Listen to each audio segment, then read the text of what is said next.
మనమందరము ఏకీభవించే ధన్యతను పొందగలిగి ఉన్నాము. ఇంతటి శ్రేష్టమైన సమయాన్ని మనకు అనుగ్రహించిన దేవునికి మొదటిగా కృతజ్ఞతలు తెలియజేస్తూ, ఈ సమయము విషయంలో అవగాహన, ఆసక్తి కలిగిన వారుగా సమయానికంటే ప్రారంభానికంటే ముందుగానే సిద్ధపడి వస్తూ క్రమంగా ఈ ఆరాధన యందు దేవుని యందు భయభక్తులు కలిగి నడుచుకునే విషయంలో ఏకీభవించినటువంటి మీ అందరికీ కూడా హృదయపూర్వక వందనాలను తెలియజేస్తున్నాను. ఈనాటి ఆరాధన క్రమం నడిపిస్తున్నటువంటి మా ప్రియులైనటువంటి సుబ్బారావు గారికి కూడా ప్రత్యేక వందనాలు తెలియజేస్తున్నాను. దేవుని యొక్క అత్యంత ఉన్నతమైనటువంటి కృపను బట్టి దేవుని కార్యాలలో ఈ వారం అనేవి కంటిన్యూగా జరుగుతూ వచ్చని, సోమవారం మొదలుకొని శనివారం వరకు దైవికమైనటువంటి కార్యక్రమాలు, ప్రార్థనా కార్యక్రమాలు, కొన్ని సంఘంతో జరిగించే ప్రార్థన కూడికలు, సువార్త కూడికలు, పర్సనల్ బైబిల్ స్టడీ చేసేటువంటి అవకాశాలు, ఫ్యామిలీతో ప్రార్థన జరిగించేటువంటి అవకాశాలు, అలాగే ఒక ఆత్మను క్రీస్తులో నడిపించేటువంటి అవకాశము దేవుడిచ్చాడు. ఆ దేవుని కృపచేత మరలా మరొక వారాన్ని మనం ప్రారంభించుకొని లేఖనాల ప్రకారంగా, ప్రత్యంబన ప్రకారంగా వారములో మొదటి దినం ఆదివారం ఆరాధనగా జరిగించడం అనేది దాని ఆజ్ఞ కాబట్టి దాన్ని జరిగించే క్రమానికి మనమందరం కూడా చేరి వచ్చాం. ఈరోజు పరిశుద్ధ గ్రంథములో నుంచి సోదరులు శ్రీనాథ్ గారు చదివిన వాక్య భాగంలో తిమోతికి రాసినటువంటి మొదటి పత్రిక 4వ అధ్యాయము 8వ వచనం చదివారు.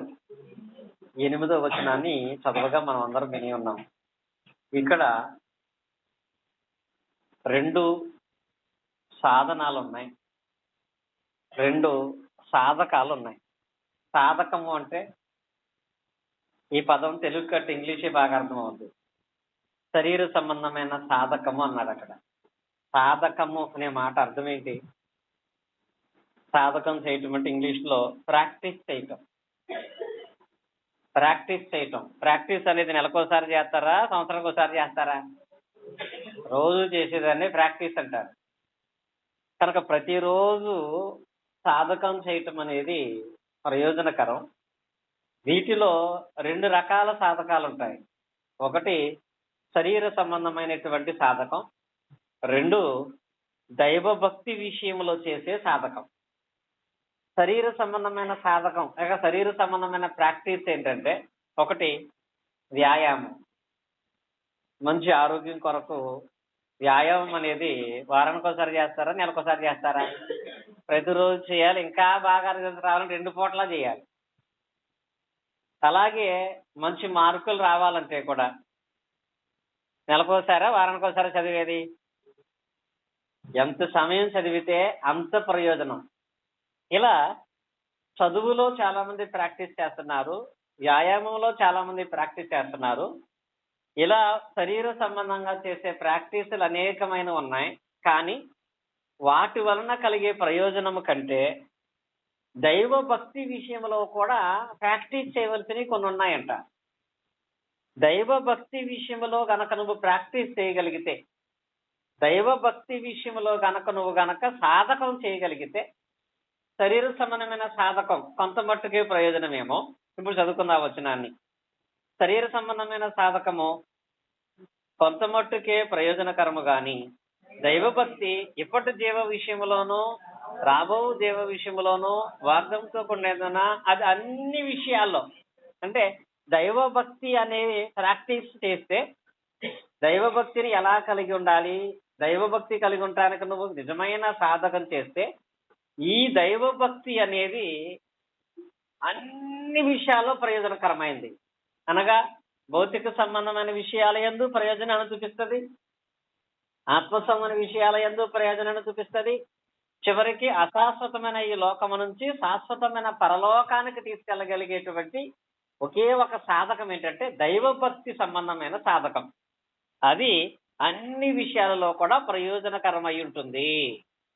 అదే ఈరోజు మన పాఠం కూడా ప్రయోజనకరమైనటువంటి దైవభక్తి లక్షణాలు నేర్చుకుంటాం మనం. ప్రయోజనకరమైనటువంటి, ప్రయోజనం లేని కాదు, ప్రయోజనకరమైనటువంటి దైవభక్తి లక్షణాలు నేర్చుకుంటాం. ఈ రోజుల్లో చాలా మంది దైవభక్తి అనగానే మూడే మూడు, అంతకు మించి ఇంకా ఏమి లేవు, అదే చాలా ఎక్కువ అనుకుంటున్నారు. కానీ దైవభక్తి కలిగి ఉండటానికి అవి నువ్వు చేసే ప్రయత్నాలే తప్ప అవి సంపూర్ణమైన దైవభక్తిని చూపించవు. ఇప్పుడు ఉదాహరణకి గంటల తరబడి ప్రార్థన చేయటం కొంతమంది దైవభక్తి అనుకుంటున్నారు. కొంతమంది రోజు బైబిల్ చదువుతున్నాను కదా అదే దైవభక్తి అనుకుంటున్నారు. మరి కొంతమంది ప్రతి ఆదివారం ఆరాధనకి వెళుతున్నాను కదా అదే దైవభక్తి. ఈ మూడే, ఇంతకు మించి ఇంకేమీ లేవు. ఇంతకు మించి ఏమీ చేయట్లేదు కూడా. చేస్తున్నావా? ప్రతిరోజు బైబిల్ చదువుకుంటూ ప్రార్థన చేసుకుంటూ ఆదివారం క్రమ తప్పకుండా ఆరాధనకి వెళతాం తప్ప ఇంతకు మించి మనమైనా ఏమైనా చేస్తున్నామా? అంటే మన దృష్టిలో ఆ మూడే దైవభక్తి, అంటే ఆ మూడే దైవభక్తికి సంపూర్ణత అని అనుకుంటున్నాం. కానీ ఆ మూడు మాత్రమే సంపూర్ణమైన దైవభక్తి కాదు. అదే దైవభక్తి అయితే మనం ఎప్పుడో అన్ని విషయాలలోనూ కూడా ప్రయోజనాన్ని పొందేవాళ్ళం. దైవభక్తిని కలిగి ఉండటానికి ఆ మూడు సాధనాలు తప్ప అవే సంపూర్ణమనేవి కాదు. ఇంకా ఈ రోజుల్లో ఇంకా లోక సంబంధంగా అసలు వాక్యములు లేని విధంగా కొంతమంది పాటిస్తున్నారు. అది ఇంకా దైవభక్తి అనుకుంటున్నారు. అదేంటి? తెల్ల బట్టలు వేసుకుంటే దైవభక్తి అనుకుంటారు. అసలు తెల్ల బట్టలు, తెల్ల వస్త్రాలు వేసుకుంటే అది దైవభక్తి అని దేవుడు ఎక్కడన్నా చెప్పాడా? చెప్పలేదు. మరికొంతమంది స్త్రీలు వాళ్ళు ధరించేటువంటి అలంకరణ పూర్తిగా తీసేయటం అనేది దైవభక్తి అనుకుంటారు. మేము జల్లనుకోము, పసుపు తాడు కూడా వేసుకోము, చెవులకు పెట్టుకోము, ఏ విధమైనటువంటి వస్తువులు వేసుకోము. ఎందుకంటే మేము దైవభక్తి గల స్త్రీలమని చెప్పుకుంటారు. దేవుడు దైవభక్తి గల వాళ్ళుగా ఉండాలి అంటే ఏ అలంకరణ వద్దని చెప్పలేదు, తెల్ల వస్త్రాలు ధరించుకోమని చెప్పలేదు. దేవుని దృష్టిలో ఆయనకి ఇష్టమైనటువంటి దైవభక్తి వేరు. ఆ దైవభక్తిని మనం కలిగి ఉండగలిగితేనే, ఆ దైవభక్తి కొరకు నువ్వు సాధన చేసి సాధించగలిగితేనే ఈ లోకమందు గాని పరలోక విషయమందు గాని ఏదైతే మనం ప్రయోజనాన్ని పొందాలనుకుంటున్నామో ఆ ప్రయోజనాన్ని దేవుని వలన మనము పరిపూర్ణంగా పొందగలం. ఆ ప్రయోజనాన్ని పొందాలంటే దైవభక్తి కలిగి ఉండేవారు కలిగి ఉన్న లక్షణాలు తెలుసుకొని ఆ లక్షణాలు మనలో కూడా రావటానికి ఏం చేయాలి? సాధకం చేయాలి. ఆ లక్షణాలు మనలో కూడా రావటానికి సాధకం చేయాలి. అలా సాధకం చేయాలంటే స్వయంగా దేవుని చేతే దైవభక్తి గలవారు అనిపించుకున్నటువంటి వాళ్ళలో ఈరోజు మనం ముగ్గురు గురించి నేర్చుకుంటాం. వీళ్ళని వాళ్ళ ఇంట్లో వాళ్ళు, వాళ్ళ కుటుంబ సభ్యులు, ఇరుగు పొరుగు వారు దైవభక్తి గలవాళ్ళు అనలేదు. స్వయంగా దేవుడే వీరు దైవభక్తి గలవారని సాక్ష్యం ఇచ్చాడు. అలా వాళ్ళు దేవుని దృష్టిలో దైవభక్తి వాళ్ళకి కనపడి దేవుడే వాళ్ళ గురించి దైవభక్తి గలవాడని సాక్ష్యం ఇచ్చాడంటే వాళ్ళకున్నటువంటి లక్షణాలు ఏంటి, వాళ్ళను మాత్రమే దైవభక్తి గలవాడని దేవుడు ఎందుకు అన్నాడు అనే దాన్ని మనం చూద్దాం. ఇప్పుడు మొట్టమొదటిగా ఇక్కడ ముగ్గురు వ్యక్తులను రాశాను. ఈ ముగ్గురిలో కూడా 12 లక్షణాలు ఉన్నాయండి. ఏ లక్షణాలు? దైవభక్తికి సంబంధించినటువంటి 12 లక్షణాలు. ఏవి? మరలా మామూలుగా బైబిల్ చదవటం, ప్రార్థన చేయటం, ఆరాధనకి వెళ్ళటం కాదండి. అవి అందరికీ ఉండేవి. అవి కాక దేవుడు సాక్ష్యం ఇవ్వాలి అంటే వాళ్ళలో ప్రత్యేకమైనటువంటి లక్షణాలు ఉన్నాయి. ఈ ముగ్గురిలో ఆ 12 లక్షణాలు మనం చూస్తాం. వాటిలో మొదటి వ్యక్తి పేరు ఏమి రాశా నేను? యోబు అనేటువంటి వ్యక్తి గురించి మనం మాట్లాడుకుంటున్నాం. ఈ యోబు గురించి అసలు దేవుడు దైవభక్తి గలవాడని అన్నాడా అని అంటే యోబు గ్రంథంలోకి వెళదాం మనం. యోబు గ్రంథము 1వ అధ్యాయము 1వ వచనం. ఊజు దేశమందు యోబు అను ఒక మనుష్యుడుండెను.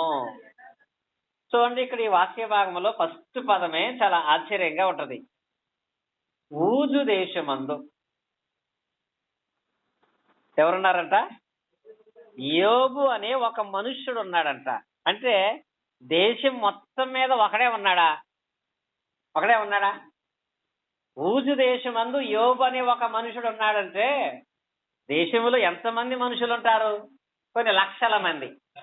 ఒక మనుషుడని దేవుడు అంటున్నాడంటే ఎంతో మంది మనుషులు ఉన్నారు, కానీ ఆయన అనుకున్నట్టుగా ఒకడే ఉన్నాడంట. ఆయన అనుకున్నట్లుగా ఒకే ఒక వ్యక్తి ఉన్నాడంట.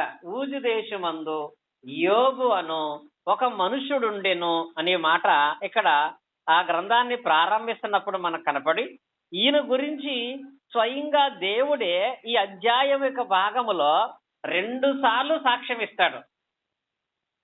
7వ వచనంలో చూడండి, ఆ వాక్య భాగమందు 8 చదువుకుందాం. 8.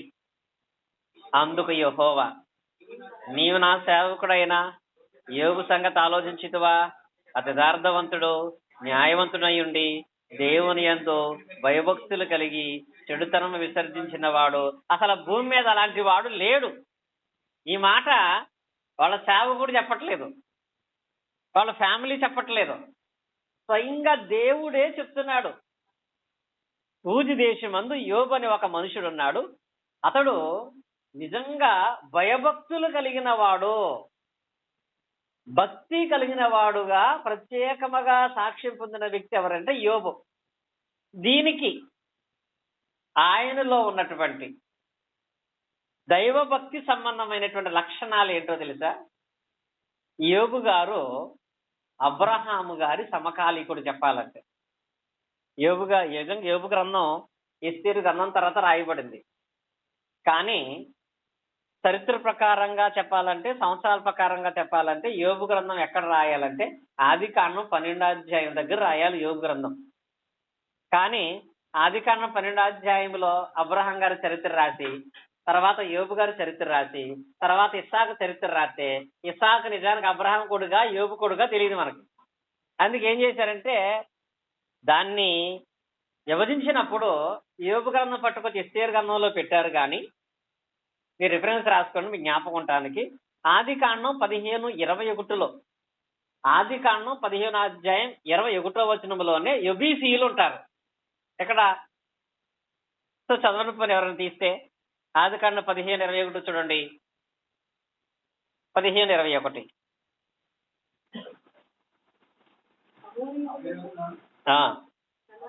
కనానీయులను యెబూసీయులను అనే పదం ఉంది ఇక్కడ. ఎవరు వీళ్ళు? యెబూసీయులు. యెబూసీయులు అంటే యోబు గారి యొక్క సంతానం. ఇప్పుడు యోబు గారు ఏ కాలంలో ఉన్నాడు? అబ్రహాం గారి కాలంలో ఉన్నాడు. అబ్రహాం గారి కాలంలో ఉన్నటువంటి యోబును గురించి 2000 సంవత్సరాల తర్వాత కూడా యేసుక్రీస్తు వారి తమ్ముడు కూడా జ్ఞాపకం చేస్తాడు, అనేక మంది ప్రవక్తలు జ్ఞాపకం చేస్తారు. యోబుకున్నటువంటి ఏ లక్షణాన్ని బట్టి 1000 సంవత్సరాలైనా ఆయన్ని జ్ఞాపకం చేస్తున్నారంటే అతని ఆస్తిని బట్టి అయితే కాదు, అతని ఐశ్వర్యం బట్టి అయితే కాదు.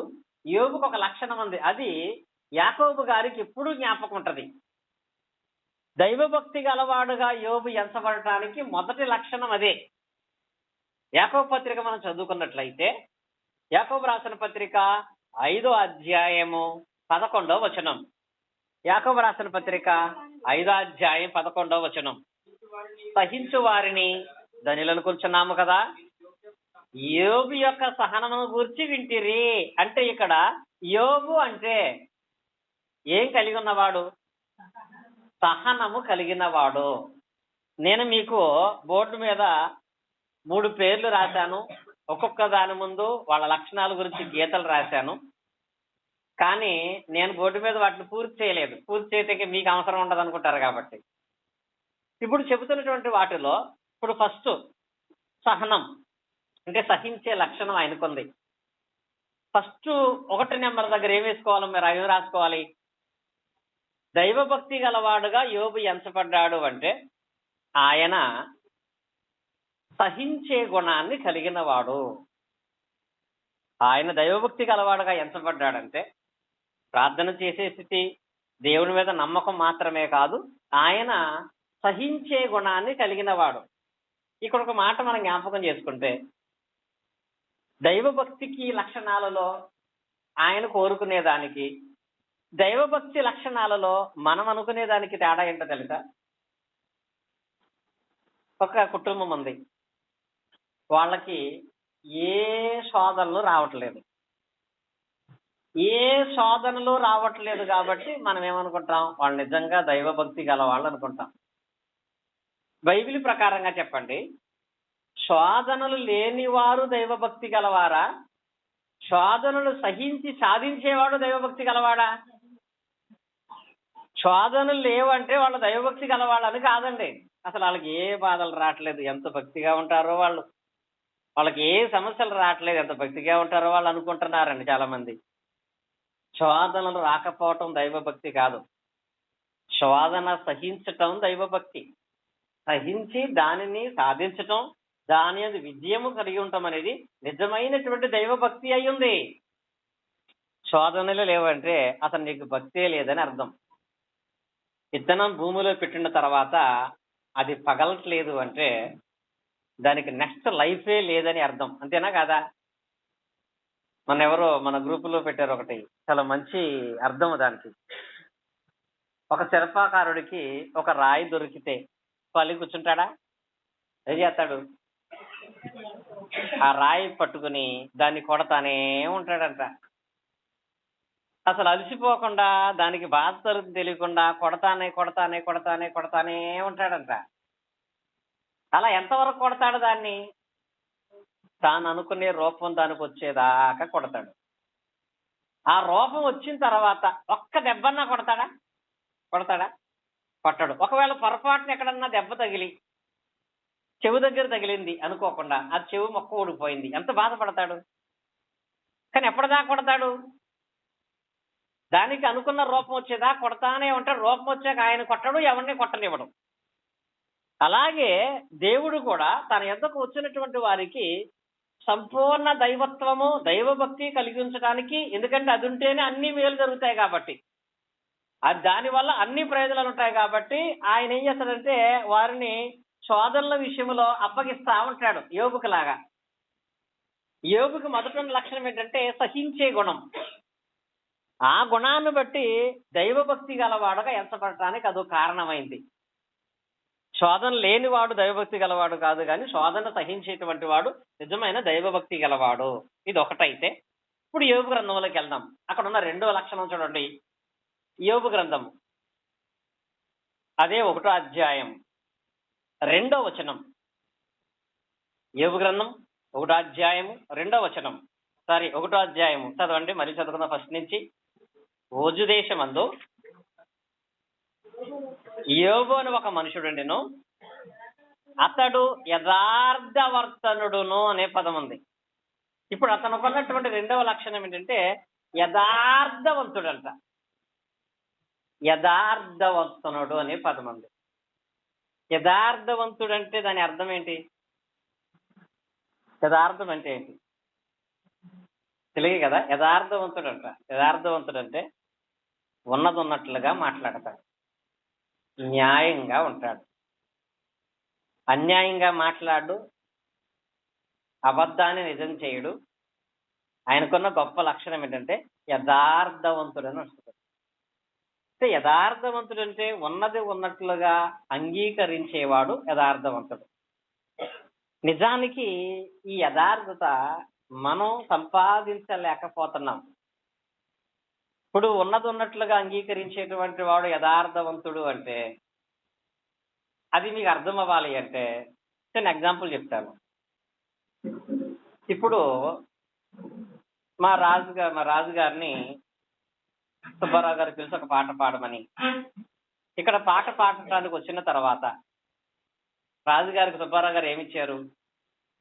ఈ ఫోన్ ఇచ్చారు కదా. రాగానే ఫోన్ ఆయన ఇచ్చాడు. ఈ ఫోన్ ఆయన తీసుకున్న తర్వాత ఒక 5 నిమిషాలు ఒక పాట పాడాడు. పాట పాడి, నేను వచ్చిన తర్వాత నాకు ఇది వచ్చింది కాబట్టి, నాకు ఇచ్చారు కాబట్టి ఇది నాది అని ఫోన్ జేబులో పెట్టుకెళ్ళిపోతే ఎలా ఉంటది? అది న్యాయమా అన్యాయమా? అన్యాయమా? ఎందుకు అన్యాయం? ఒకటే, ఆయన వస్తా ఇంటికాంచి ఫోన్ తీసుకోలేదు, ఇక్కడ వచ్చాక ఆ టైంలో అది అవసరం కాబట్టి సుబ్బారావు గారు ఇచ్చారు. తర్వాత సుబ్బారావు గారు దాన్ని తీసేసుకున్నారు. ఇచ్చినటువంటి సుబ్బారావు గారు దాన్ని తీసేసుకున్నాడంటే సుబ్బారావు గారు అన్యాయం చేశాడు రాజుగారికి? చేశాడా? చేయలేదు. ఇప్పుడు రాజుగారు కూడా ఈ ఫోన్ నా దగ్గరకు వచ్చింది కాబట్టి నాదే అని పట్టుకుపోయాడంటే అది న్యాయమా? కదా.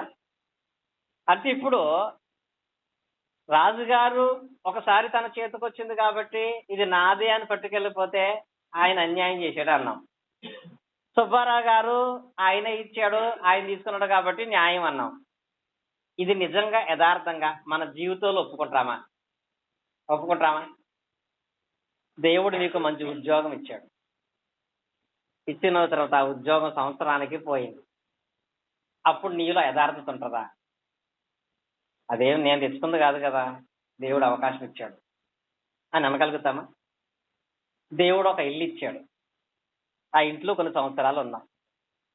ఆ తర్వాత నీకున్నటువంటి ఇల్లు నువ్వు కోల్పోవలసి వచ్చింది. అప్పుడు అంటామా నేనేమి పుట్టకతోనే ఇల్లు కట్టుకోలేదు కదా అని?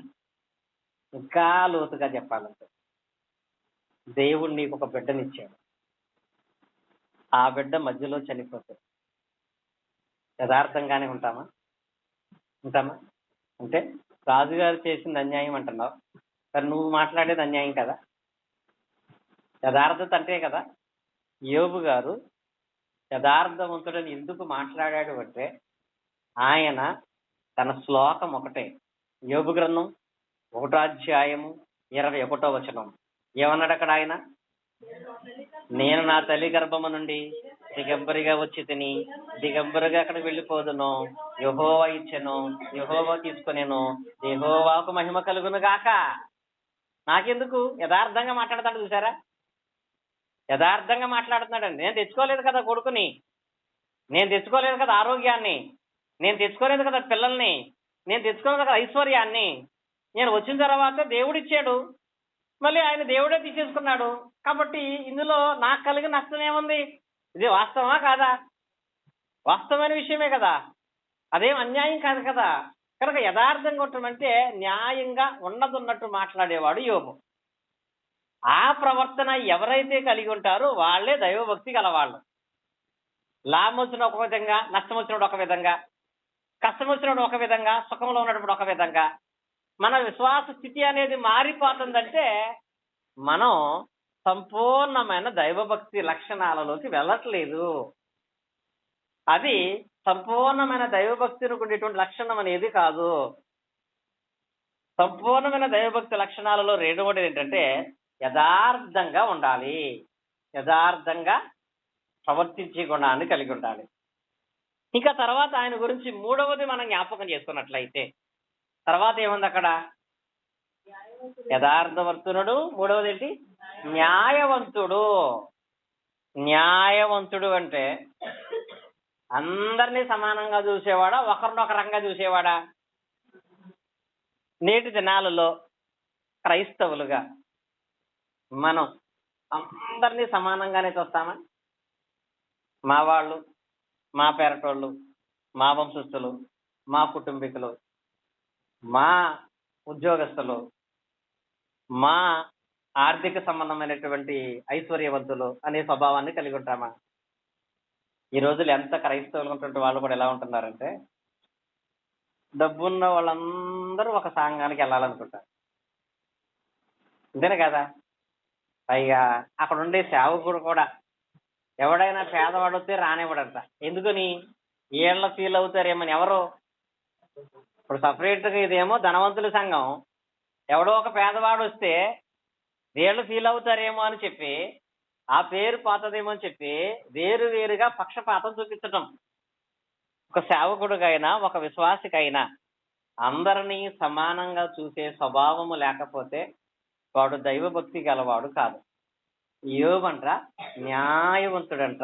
ఆయన న్యాయం ఫస్ట్ ఇంట్లో నుంచే కనపడద్దు. ఇంట్లో నుంచి అంటే యోబు గారికి ఎంతమంది పిల్లలు?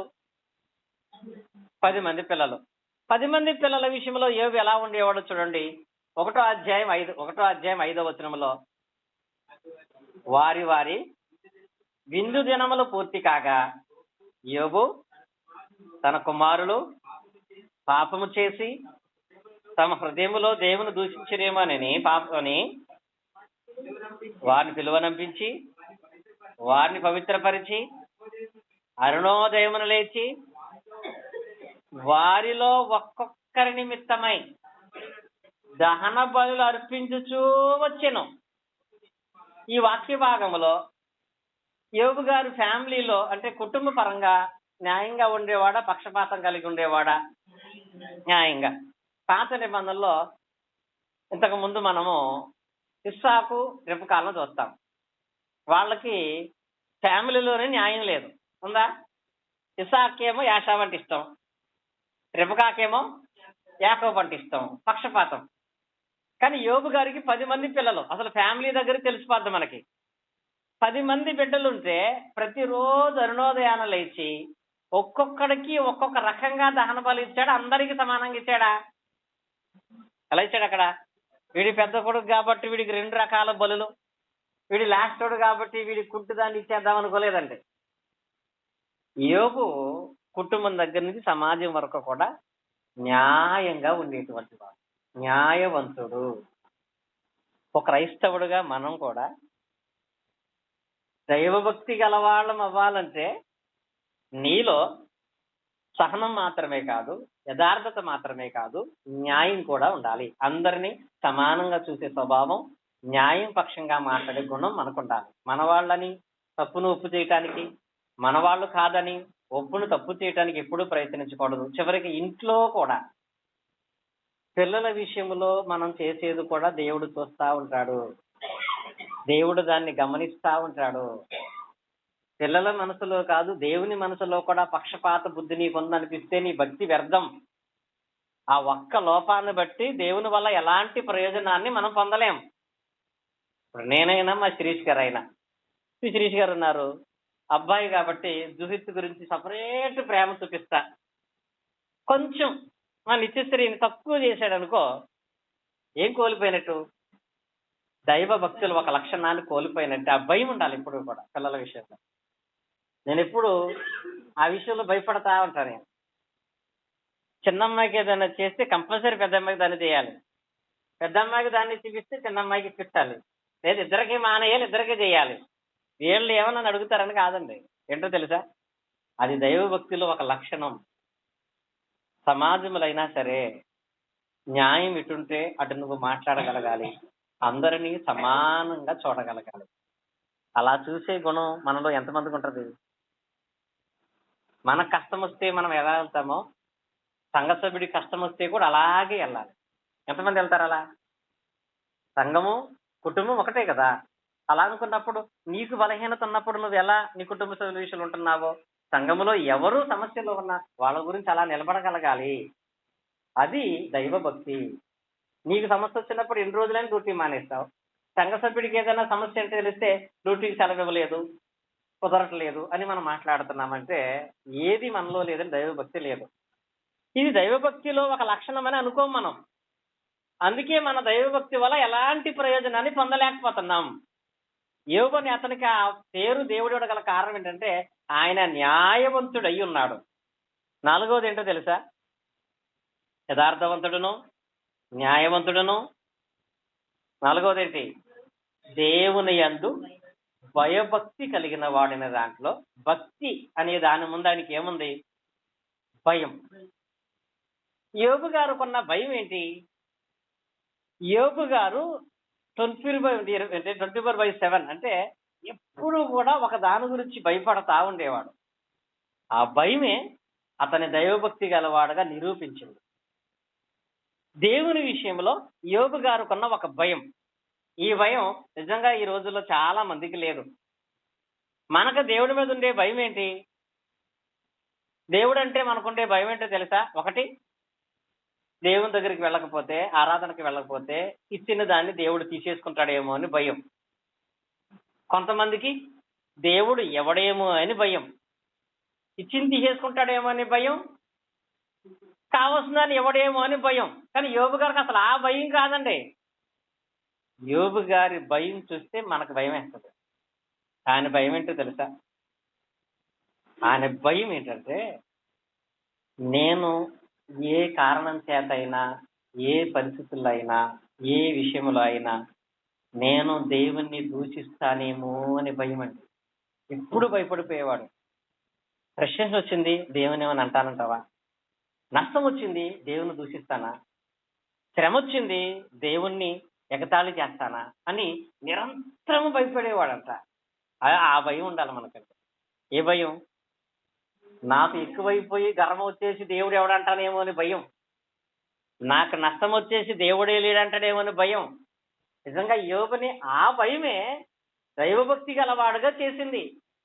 ఎంత భయం లేకపోతే ఒకానొక వాక్యం ఉంటది మనకి. యోబు గ్రంథంలోనే చదువుకున్నట్లయితే 2వ అధ్యాయం 10వ వచనం చూడండి.